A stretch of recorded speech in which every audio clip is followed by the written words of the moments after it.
নমস্কার বন্ধুরা, আমি Dev. Welcome to my channel. আজ আপনাদের নিয়ে এসেছি এমন এক জায়গায় যেখানে ইতিহাস, ভক্তি আর নদীর হাওয়া একসাথে মিশে গেছে। বেলুড় রাসবাড়ি। বেলুড় নাম শুনলেই আমাদের মনে প্রথমেই আসে বেলুড় মঠের কথা, কিন্তু খুব কম মানুষই জানেন মঠের একদম কাছেই আছে এই রাসবাড়ি গার্ডেন হাউস, যেখানে রাসযাত্রার সময় পুরো এলাকা আলোয় ঝলমল করে। এখানে রয়েছে সুন্দর নবরত্ন রাধারমণ মন্দির, তার পাশে নাট মন্দির আর একটু দূরে রাসমঞ্চ, যেখানে এখনো প্রতি বছর ধুমধাম করে রাসযাত্রা পালিত হয়। আমিও এসেছি আজকে এই ইতিহাসের সাক্ষী হতে। এখানে পরপর কয়েকটি শিব মন্দির আর মাঝখানে দাঁড়িয়ে আছে পুরনো ঘড়িঘর, যার গায়ে আজও খোদাই করা আছে 22শে জ্যৈষ্ঠ এই রাসবাড়ির প্রতিষ্ঠা।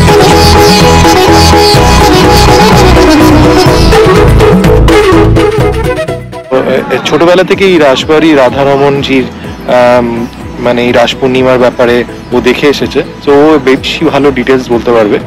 তো সৈকত, একটু বল যে এখানে যে রাস পূর্ণিমায় যে মেনলি মানে কি মাহাত্ম্য, এবং মেন মাহাত্ম্য বলতে এই যে মেন যে বড় মন্দির রয়েছে রাধারমণ, সেখানে মানে প্রথম কালকে থেকে যে রাস পূর্ণিমা শুরু হবে, এটা মেন হচ্ছে দাঁয়েদের বাড়ি, তো এটা দাঁয়েদের বাগান বাড়ি টাইপের, এটা জমিদার বাড়ি। ওনারা সবাই আসবেন, এসে মানে হচ্ছে মেলা, এই পরপর মেলা চলবে। এই যে মেন যে মন্দির রয়েছে রাধারমণ, এই রাস পূর্ণিমা মানে কি মেন হচ্ছে রাধারমণের জন্মতিথি উপলক্ষে যেটা হয় রাস পূর্ণিমা, সেই উপলক্ষে কি কালকে থেকে ওই মানে বিকেল বেলা এখানে হচ্ছে সিংহাসন আছে, তাতে করে পালকিতে, তাতে করে প্রত্যেক মানে 3 দিন হয়, 3 দিন কাঁধে করে ঘোরানো হবে। তার মধ্যে ব্রাহ্মণরা ঘোরায়, তার মধ্যে আমি হচ্ছে এক ব্রাহ্মণ। আমার দাদু মারা যাবার আমরা পাচ্ছি, মানে বংশ পরম্পরায় চলে আসতে পরপর এটা তাই ঘোরানো হয়।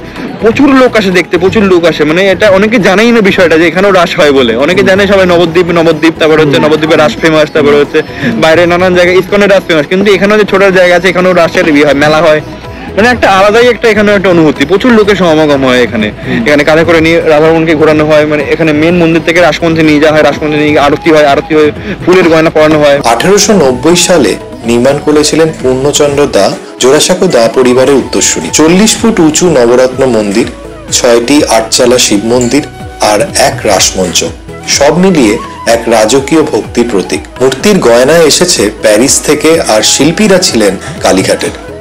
প্রতি রাস পূর্ণিমায় এখানে রাধাকৃষ্ণের লীলা জীবন্ত হয়ে ওঠে।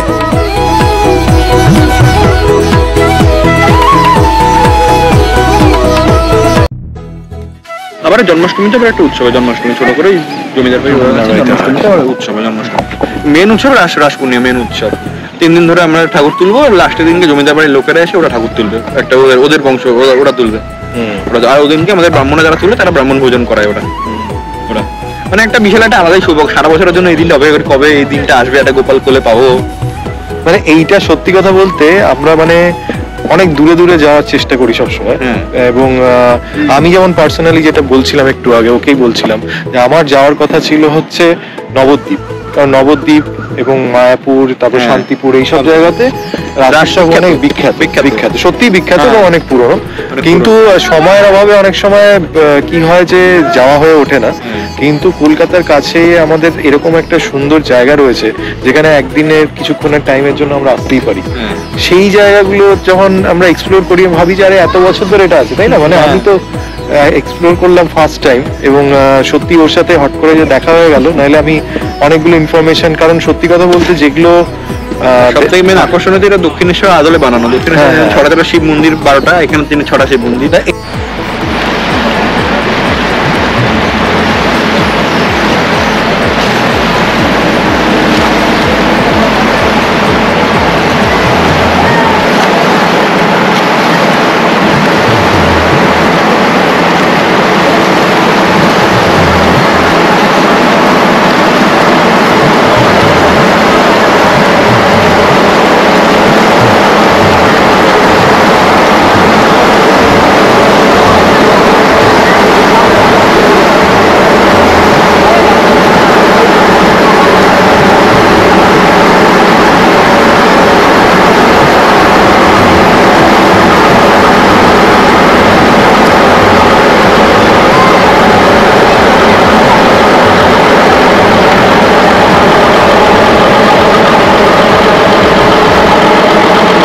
এই যে এটা দেখতে পাচ্ছেন, এটা হচ্ছে নাটমন্দির, এখানে কীর্তন হয় রাসবাড়ি।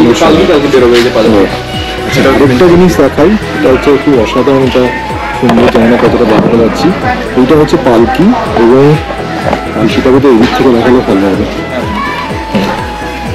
এই পালকিতে করে রাধারমণজিকে মন্দির থেকে নিয়ে ওইখানে বসানো হয়, রাসমঞ্চে নিয়ে আচ্ছা। বাংলার 1297 সালের 21শে জ্যৈষ্ঠ। স্থাপত্য শৈলীতে স্পষ্ট দেখা যায় বাংলার মন্দির স্থাপত্যের প্রভাব। মন্দিরের ব্যাকড্রপটি তৈরি করেছিলেন কালীঘাটের শিল্পীরা, আর দেবমূর্তির অলঙ্কারগুলো আনা হয়েছিল প্যারিস থেকে। ভাবুন, 19 শতকে এই আন্তর্জাতিক রুচি ও ঐশ্বর্য সত্যি ধারণার বাইরে। রাসবাড়ি নামটি এসেছে এখানকার রাস উৎসব থেকে। প্রতি বছর রাস পূর্ণিমার রাতে এই জায়গা যেন আলোয় ভরে ওঠে। আজ এটি শুধু একটি মন্দির নয়, এটি হেরিটেজ হোমস্টে, ইভেন্ট ভেন্যু আর পিকনিক স্পট, যেখানে সাধারণ মানুষও উপভোগ করতে পারেন ইতিহাস, স্থাপত্য আর নদী তীরের শান্ত সৌন্দর্য। ডেসক্রিপশন বক্সে এই রাসবাড়ির ওয়েবসাইট লিঙ্কটা দেওয়া রইল। আপনারা যদি বুক করতে চান তাহলে অবশ্যই ওই নাম্বারে যোগাযোগ করে নেবেন। বছরটা ছিল 1890। কিভাবে আসবেন?